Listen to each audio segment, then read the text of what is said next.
welcome to Medical Specialty Clinic. Thanks for tuning in. Glad to have you today. Today we're going to talk about minerals and specifically how minerals are absorbed. So we're going to talk about minerals like magnesium, calcium, iron, zinc, chromium. So strap in and get ready for a quick video to talk about minerals and how they are absorbed.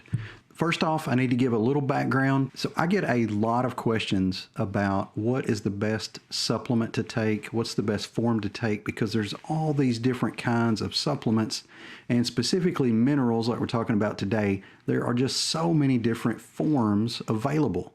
And you may have seen on the labels, you'll see different kinds of iron. So there's iron sulfate or ferrous sulfate. There's ferrous glycinate. There's magnesium. There are a ton of different kinds of magnesium, like magnesium gluconate, magnesium oxide, magnesium citrate. There's several different kinds. So how do you know which one is the right type for you? And we're not really going to get into amounts specifically. You can usually stick with the manufacturer's recommended dosing, but today we're going to talk about different forms and which ones are absorbed better. So if you're going to spend your hard-earned money to get a supplement, you want to get the most bang for your buck. So which one is going to get absorbed and actually be in the body? And we call that bioavailability. You want the form with the best bioavailability. That is the form that is going to get absorbed the best and get the most or the highest percentage of that into the blood where your body can actually use it. It's a big step to go from swallowing it to getting it actually in the bloodstream, inside the cells, inside the body, where your body can take it and do work with it. So here we go. First off, there are so many different factors that affect absorption. You got to know this. Everybody's different. Everybody's digestive tract is different. There are considerations for whether you have or have not eaten. So if you're on an empty stomach or fasting versus if you've eaten, that affects absorption. How fast your digestive tract moves. So if something is absorbed from the stomach, but the stomach empties out real quick or real slowly, then that is going to affect how much of it is able to make it to the blood. The same thing with the intestines, how fast it moves through, how well it gets absorbed. Those are all important factors. The amount of acid in your stomach, what's the pH? So is it more acidic or less acidic? Everybody's a little different here. Other medications can affect that, specifically proton pump inhibitors or acid reducers, things like that. That's going to change the pH of the stomach. And then also other medications. Some other medications, specifically if taken with vitamins and supplements, are going to change their absorption. They may bind them or release them, so to speak, so that you can get less or more, respectively, absorbed. Age, definitely our age has an effect on how well we absorb nutrients. I think that's been shown in several studies. And your body actually will absorb things better if it needs them, generally. So if you need iron, then you're going to have an affinity for iron or calcium. Same thing. If your body knows that it needs it, it's going to take steps to absorb that. And it usually does that by changing some other hormones or other signaling molecules in the body to help that get absorbed. So why is this important? And it's because vitamins and minerals a lot of times are not absorbed very well. We get very low percentages of these things absorbed into our body. So there's always a search for a better form that can be absorbed at a lot better rate so you don't have to take as much. There's less manufacturing costs, so you don't have to spend as much time and effort to get the supplement ready to be taken or swallowed and get more absorbed into the body. And they do that in several different ways. There's basically two different forms of supplements. There's chelated and non-chelated. So what is the difference? Well, non-chelated forms are generally charged molecules. So an example of this would be salt or sodium chloride. So sodium chloride are two elements, two molecules that stick together based on their charge. So sodium is a positively charged molecule in nature, and chloride is a negatively charged molecule in nature. Sodium has a positive 1 charge, chloride has a negative 1 charge. They stick together on an ionic bond and form sodium chloride, which we know as table salt. Many, many things in nature are stuck together like this. Well, we eat them, our stomach acid breaks them apart just because it gets dissolved in solution. That's what our stomach, the acid, the water is designed to do. And so you have a molecule of sodium that's got a positive charge and a molecule of chloride that's got a negative charge. Well, that can be difficult for the stomach to absorb. And so again, we look for different forms of these things to be absorbed better. So that's a non-chelated form that is generally called a salt. So that would be a salt form. Positive and negative form, a salt ionic bond. Another way to refer to these are as their elemental forms, something that occurs as an element in nature, like ferrous sulfate or iron sulfate. Iron oxide would be another one. We generally don't eat that. That's rust, but that's a natural elemental form. So we can take those and change them and bind the element of interest, the element we want, with a chelated form, and it gets absorbed a lot better. And I'll go to why. So what are chelated forms of these minerals that we need? Chelated forms are bound to an organic compound.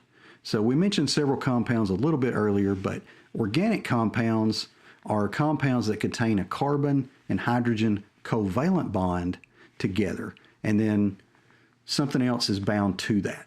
So organic compounds have a carbon and hydrogen bound together in some form. There's several different ways to do this, so just kind of keep that in mind as we go forward. A chelated form is a mineral bound to an organic compound. Lots of different organic compounds, as you might imagine. The two most common forms of organic compounds that relate to minerals and mineral compounds to improve absorption are going to be amino acids and organic acids. So amino acids, you probably know a lot of those. Those are put together to form proteins in our body. Highly important. There's several of those that are essential that our body cannot form on their own. We have to have those in our diet. And one in particular that we're going to mention is glycine. But there are several others, but glycine is a big one. I want you to kind of keep that in mind. Some others are lysine, methionine, and aspartic acid.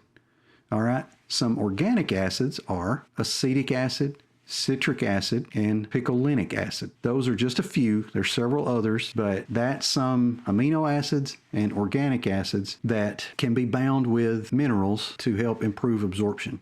So instead of forming charged compounds or charged minerals when they're in the digestive tract, those remain bound to the amino acid or the organic acid and absorb very quickly through the digestive tract, typically. So there is a little bit of mixed evidence on this, but the overwhelming majority of studies that look at this show better absorption for the chelated forms.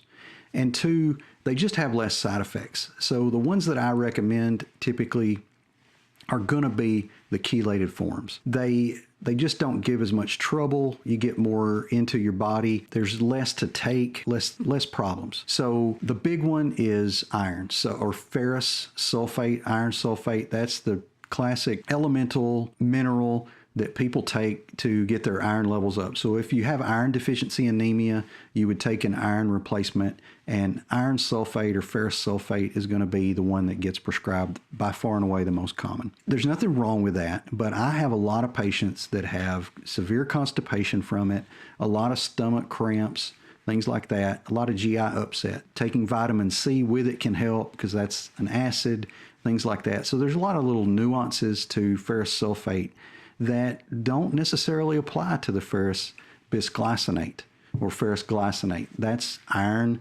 bound together to a glycine molecule, the amino acid glycine. That stays together in the digestive tract, gets absorbed. Our digestive tract has an affinity for these amino acids to absorb them, to use them to make proteins. And glycine is the smallest amino acid, like I said. So it is a great one, very easily absorbed.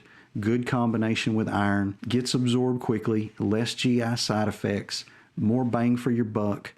It's just a better form. A little more expensive, but sometimes you get what you pay for. And I think in this case, it's the one. So as far as iron supplement, iron or ferrous bisglycinate is the one I recommend. Magnesium bisglycinate is also a good one. And I believe zinc glycinate is another good option. Calcium is another one that people ask about, especially if you have osteoporosis or osteopenia. You want to get a little calcium. You also need to balance that with vitamin D, magnesium, vitamin K2, some other things a little bit more complicated with calcium, because just taking calcium doesn't necessarily improve bone health. But if you need calcium in and of itself and you want to get a little extra calcium bioavailable into your body, then there's several different calcium supplements. There's calcium carbonate, calcium oxide, calcium acetate, calcium orotate, and calcium bisglycinate.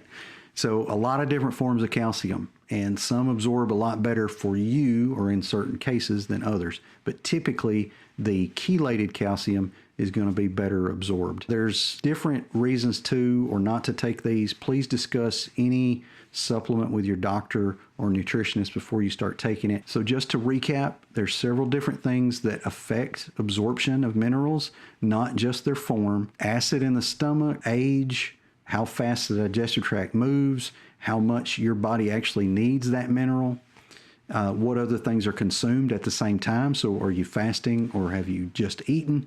Things like that, all going to affect absorption, how much of that becomes available to the body. There are chelated and non-chelated forms.